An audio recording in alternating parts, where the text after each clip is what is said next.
Sukturu meža masīvā, pretiem vecajiem ebreju kapiem, kur 41. gada pirmajos 3 okupācijas mēnešos Latvijas pašaizsardzības vienības, manu vectēvu Slepkavs, nogalināja lielo un bagāto talsu ebreju hiršu dzimtu.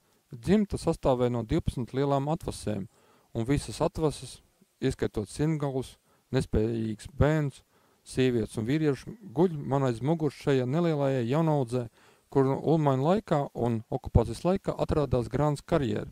Šeit 2 lielos brāļu kapos ir nogalināti visi talsu ebreji.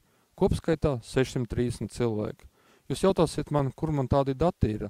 Vienkārši tajā laikā, kad notika šīs māsas slepkavības, manam tēvam bija 12 gadi, un viņš apkopa ne tikai savu tēvu kapu, kas bija tajā laikā aizliegts un aizsarga nepielaida klāt tuvinieks, bet arī lika puķis uz šajā vietā uz nogalinātiem ebrejiem, jo latvieši Ulmaņa laikā bija ļoti labās attiecībās ar ebreju kopienu, gāja vienā skolā, spēlējās kopā, gāja sporta sacensībām un tam līdzīgi. Viņi uzauga vienkārši plec pie pleca kopā.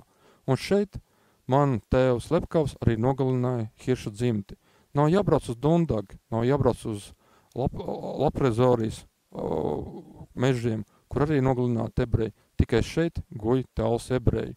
Un šī vieta, es domāju, ļoti būs nozīmīga kā Vācijas vēstniekam, tā arī Izraēlas vēstniekam, jo šie cilvēki meklē pieturas punktu, pēdējo vietu, pēdējo sastariņu tiem simtiem ebreju, kas dzīvoja un auga neatkarīgajā Latvijā, Ulmaņa neatkarīgajā Latvijā, ziedoja savus dzīvības Latvijas izaugsmē un Latvijas augšupējai, kur nopļāva latviešu nacionālistu kolaboracionālus Slepkavu lodes.